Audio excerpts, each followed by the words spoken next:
Doutora Luísa Andrade, psiquiatra homeopata, que está toda sexta-feira aqui com a gente. Doutor, seja bem-vindo mais uma vez a Itatiaia. Bom dia. Obrigado, Júnior, Fernanda. Bom dia a todos os ouvintes e internautas. Lembrando, gente, que o tempo voa, né? Hoje já fazem 76 dias que o ano começou. Então, março tá 76 dias, Júnior. E segunda-feira, dia 20 de março, então, é o primeiro dia do outono. Nós estamos mudando a estação. E quando muda a estação, Júnior, é importante tanto que a gente mude a alimentação, quanto mude o vestuário, a vestimenta, né? Porque é um novo momento, né? Ele não começa de uma vezada, tá, gente? Primeira etapa, primeira metade do outono ainda tem um pouquinho de chuva, temos aí no dia 19, dia de São José, enchente das goiabas no domingo, então ainda tem um pouco de umidade, mas depois fica muito seco. E a importância de duas coisas, Rita. Primeiro, da pessoa se hidratar, da pessoa não esquecer de tomar água, não esquecer de usar os líquidos, né? E segundo, evitar, como sempre, o excesso de sal, mas nessa época ainda mais, porque tem que ser evitado mais ainda, por quê? Porque ele retém muita água e isso faz a pessoa inchar muito, sabe, Júnior? Então, a primeira coisa é essa, saber que a primavera e o verão é uma época de expansão, de mais luz, de mais calor, né? De mais animação, e que quando começa o outono e depois vem o inverno, a gente fica um pouco mais recolhido. Isso não é estar depressivo, Júnior, isso daí não quer dizer que a pessoa esteja de bode, esteja mal com a vida, mas é que a gente não fica tão expandido. Então a vida se divide em duas instâncias, a expansão e o recolhimento. E a gente sabendo que a gente está numa fase, iniciando a fase de mais recolhimento, não ficar querendo funcionar como se fosse tudo carnaval, porque o carnaval agora é só ano que vem. E beba água. Né, doutor? É basicamente isso, né? Turma, seguinte, você que tá aí do outro lado, a Fernandinha falou, você pode participar com a gente no chat do YouTube, pode mandar sua mensagem, mas eu queria convidar você para participar também pelo WhatsApp, no 99996-7074. Acho que o assunto do dia, o que tá gerando mais polêmica, é esse assunto do BBB, né? 2 homens foram expulsos do programa por causa de importunação sexual ou assédio sexual. A gente tem uma delimitação nessa história, durante o programa a gente até pode falar mais sobre isso, mas eu queria saber de vocês, como é que vocês viram isso, hein? Como é que você vê essa história? Você, principalmente mulher, mas o homem também queira dar opinião nessa história. Como é que você viu essa importunação sexual? Qual que é a sua visão sobre esse assunto? Pra gente também trazer a sua opinião, colocar a sua voz aqui no Rádio Vivo. Combinado?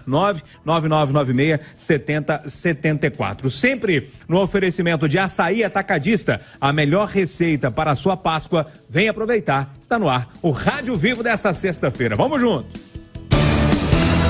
Rádio Vivo!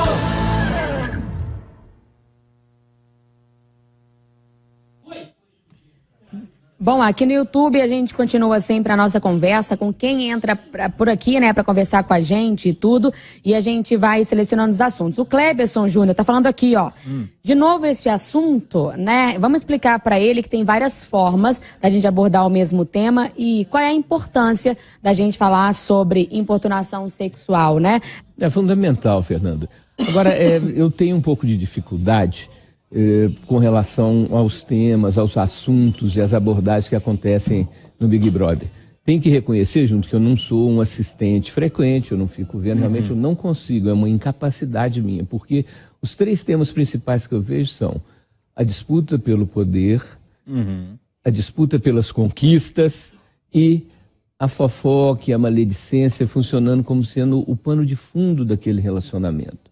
Então, eu acho que do ponto de vista de uma análise psiquiátrica, o que eu vejo naqueles diálogos, naquelas abordagens, é o mais precário do ser humano. Você não vê nada que busque a evolução pessoal, o desenvolvimento pessoal, o conhecimento, a cultura. Você não vê esse tipo de tema. É um jogo de vaidades e um jogo de conquistas, inclusive das conquistas afetivas e sexuais, que, sinceramente, eu não consigo ver um acréscimo disso, que não ocupação, antigamente chamava de matar o tempo, né, Júnior? É igual jogar paciência sozinho, né? Uma idosa de Procissão, que é o nome de uma cidade lá de São Paulo, viralizou nas redes sociais ao conseguir um emprego aos 101 anos. Ela gravou um depoimento a essa mulher de 44 anos que foi utilizada por colegas de sala, porque ela tem mais de 40, né? No registro, Maria Cardoso, que hoje tem 103 anos, faz trabalhos como influencer digital. Ela fala palavras de incentivo para essa estudante que começou a cursar biomedicina em uma universidade particular de Bauru. Então, o que você está dizendo vai de encontro com o ideal. que entre o real e o ideal tem o possível, né? Então, eu hoje conceituo mais como inadequação do que como erro. Eu até costumo dizer, Rita, que eu penso que nessa altura que eu estou de vida, com mais de 65 anos, eu já não penso mais no bem, no mal, no certo, no errado. Eu penso no adequado e no inadequado. E esse adequado e inadequado, Júnior, tem a ver com a coisa e com a dose da coisa, né? Com o quanto que isso e a forma com que isso é colocado, né? Então, as brincadeiras, né? Se forem levadas com bom humor, se o fígado e a vesícula da pessoa estiverem bons, você tira de letra. Você devolve com outra brincadeira, né? Mas se vocês estão com 20 anos, estão achando que eu estou velho, eu estou achando que vocês são as pirralhas que devem estar até de fralda ainda, pelo visto, né? Você faz uma brincadeira de volta, mais ou menos o mesmo tom, sem aumentar o tom, sem exagerar, né? Mas realmente, sem dúvida. Primeiro, Rita, que a gente sabe com muita segurança, com muita certeza, que quanto mais você exige do cérebro, quanto mais você estuda, quanto mais você desenvolve o conhecimento de novas línguas, mais os neurônios ficam vivos. Então, é uma forma de rejuvenescer ou de não envelhecer tanto, você está colocando seu cérebro para funcionar todo o tempo, sem exagero, tá certo? Lembrando os ouvintes da Itatiaia que mesmo coisa adequada, se for exagerada, ela se torna inadequada, né? Então, essa questão do esforço cerebral mental é muito importante. E água agora demais mata a planta, né, doutor? Não é? Não, a falta... o remédio e o veneno é a dose. A diferença, já falava os gregos, né? Está 2.500 anos atrás. Então, essa questão, o que me chamou a atenção foi essa senhora de mais de 100 anos, né? Com essa força interior, né? Com essa firmeza, com essa convicção e, realmente, o esforço, a busca de novos desafios. Lembrando, Júnior, que a vida, para ter sentido, tem que ter o que sustente o sentido da vida. E quem sustenta o sentido da vida são várias duplas de pilares. A família e os amigos, o trabalho, o estudo e o lazer, alguma prática espiritual, que não adianta só falar que acredita em Deus, você tem que praticar alguma forma de espiritualidade e os prazeres da matéria. Então temos que construir novos pilares de sustentação para que a nossa vida continue tendo sentido, para que a gente a cada despertar, a cada dia que começa assim, que bom que eu estou vivo, que bom que eu estou com saúde, que bom que eu tenho o que fazer. Porque numa cabeça vazia o diabo instala 2 oficinas, uma de cada lado e põe as 2 para competir na produção de minhoca. Então, cabeça vazia, oficina do diabo, temos que nos ocupar com coisas que prestem, é claro. Ô, doutora Luiz, o que a mãe dele pediu, a mãe do tal do cara de sapato, foi basicamente o que eu falei, né? Assim, tem um erro aí, vamos cobrar pelo erro, mas também não precisa crucificar o rapaz. E é interessante, Júnior, eu lembro muito da frase do Fernando Pessoa, do poeta português, pois o que é tudo, senão o que pensamos de tudo. Eu tenho falado muito aqui que a minha discordância com o plano espiritual é o fato da palavra, do verbo aceitar tudo. Quer dizer, você pega um mal feito, embala ele com uma justificativa, né, diz, vamos dizer assim, tira a importância do fato e traz uma série de outras coisas que são diluentes, que são disfarçadores, né? Agora, eu pessoalmente não sou muito especialista nisso, mas quando falo em importunação sexual, como no meu tempo de menino, tem que alisar, tem que passar a mão, tem que tentar agarrar, né? A outra importunação é importunação moral com um fundo sexual, quer dizer, gostoso, não sei, né? Esse tipo de coisa. E como um ambiente propício para isso, né? E uma outra coisa completamente indevida e inadequada é o uso de bebida alcoólica, o uso de substâncias que mudam o funcionamento da pessoa de uma maneira explícita, que essas festas têm álcool. Ou não tem? Não, muito. Então, quer dizer, inclusive, a desculpa foi o álcool. O álcool, Rita, ele é um depressor do sistema nervoso central. Mas a pessoa pergunta assim, Luiz, mas se ele é um depressor, por que eu fico mais animado, por que eu fico mais solto? Justamente porque ele anestesia a nossa consciência na parte crítica, que é essa parte que na gíria chama de careta, que é você tomar cuidado para não fazer coisas inadequadas. Então você fica mais leve, você fica mais relaxado e você fica mais folgado. Por isso é chamado na população o termo fase do macaco. Você fica brincalhão, então isso traz um bem-estar. Mas daí a pessoa bebe mais e vem a fase do leão, que envolve agressividade, que envolve sexualidade, que envolve essa falta de respeito ao limite, né? Quando eu aprendi que liberdade era uma coisa que acaba quando começa do outro, eu falei, esse de liberdade não existe, não. Porque se a minha liberdade vai até onde começa do outro, isso não é liberdade, isso é justamente o que é adequado. E se eles não começarem também, né, Rita, a entender todo esse processo, daqui a pouco eles não vão saber nem mais o que eles podem fazer e como se portar. Eles já estão meio perdidos. Eles estão sem saber como se portar, né? Até onde eu posso ir, o que eu posso falar, onde eu posso pôr a mão, o que eu não devo fazer, porque tá tão habituado a fazer as coisas que não sabe mais E se não faz, mudar. ele é criticado. Se Se não faz, ele é criticado. Se ele muda de postura, ele é criticado. Da onde que isso vem, Rita? Isso vem de uma coisa que eu chamo de falta de domesticação de si mesmo. A testosterona, que é o hormônio masculino, que o homem tem de 4 a 5 vezes mais do que a mulher, é o hormônio que leva à beligerância, ao estado de agressividade e de sexualidade. Então, o ser humano masculino, ele tendo essa tendência mais instintiva, ele precisa de se autodomesticar, ele precisa de fazer um processo de autolimite, de autocontrole, de autocensura. Quando isso não é feito de forma adequada, é a sociedade, no seu papel de controlador social, que faz. Por isso que a cultura é tão importante, né? O ideal é que esse instinto, que essa influência dos hormônios mais agressivos e mais sexualizados ocorra pela própria pessoa. Mas hoje o número de pessoas que se dedicam a aprender yoga, aprender meditação, aprender técnicas de autocomando é relativamente pequeno diante da população. Por isso, então, os controladores sociais, que são a polícia, a justiça, o dinheiro e os outros. Por isso que tem que haver, né, Fernanda, essa coisa do coletivo. Se olhar, alguém mexe com alguém, você reagiu, viu que tem uma confusão, esse entorno tem que atuar. E eu sempre falo, Rita, que quem deve denunciar a violência doméstica é o vizinho. É quem está por perto. Nós temos que nos responsabilizar também, né, doutor? Não é? Mas essa história, doutor, de que uma mulher seduz e o cara cai numa arapuca, isso é uma coisa velha também, né? Acredite se quiser, né, Fernanda? E tem uma coisa importante aí, que é o isolamento social, né? Nós falamos em controle social, vamos falar agora de isolamento social. Todas as experiências feitas com animais, e os ratos são os animais mais pesquisados e estudados, mostram que mesmo em ambientes onde não faltam comida, onde não falta água, mas que sobram indivíduos, acontecem situações de agressividade, acontecem situações de exacerbação de instintos, né? Fica uma confusão porque tem gente demais. Então essa questão de ser uma casa fechada, onde não se interage com o mundo externo, né? Onde fica uma repetição de interação entre alguns poucos indivíduos, isso já é em si uma panela de pressão que mais cedo ou mais tarde vai explodir. São burocracias, coisas tão pequenas que conseguem travar a vida de uma criança num ponto que é inimaginável. E aí eu vejo um conjunto de coisas, Júnior. Existe o inevitável e existe o evitável. O inevitável, vamos lá, é kármico, você tem que digerir, você tem que administrar. Agora, coisas mais simples, coisas mais óbvias, né? Isso não podia virar um problema, não podia virar um drama, né?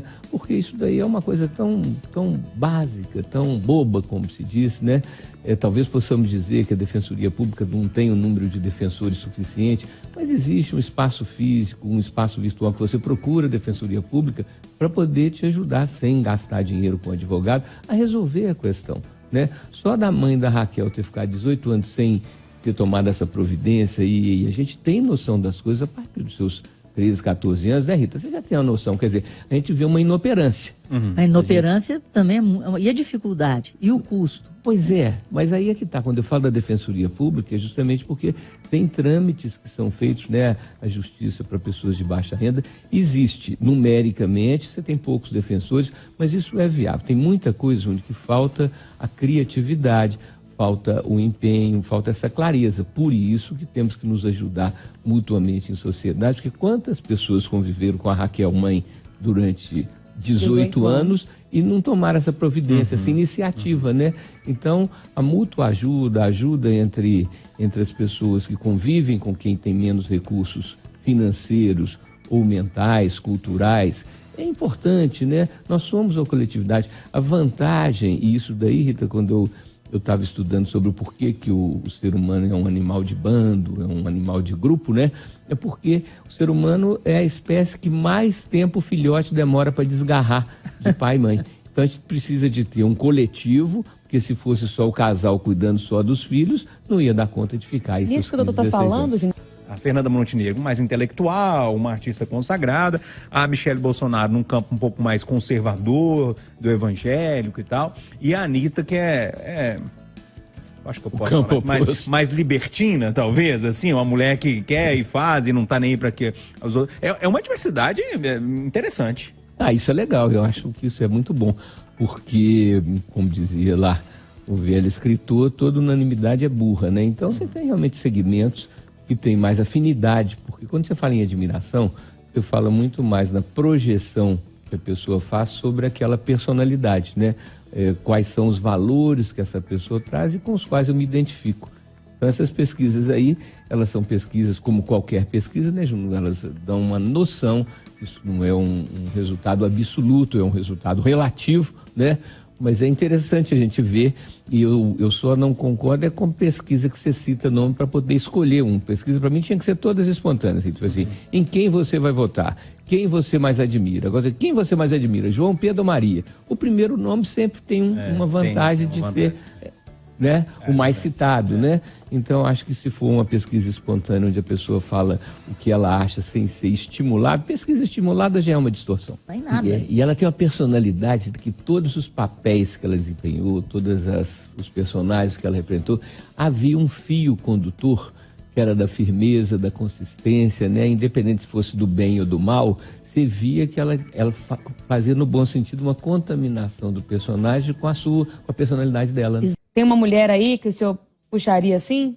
Ah, minha patroa. Ah, muito bem. Se deu bem, doutor? Não, Se deu bem porque, agora. Assim, quando você faz uma pergunta de sopetão, que a pessoa não está esperando, a resposta é muito mais inconsciente, ela vem lá do local mais profundo do cérebro do que do consciente, entendeu? Porque no consciente, Fernanda, você analisa tantos nomes, você não consegue responder. Você, não sei, né?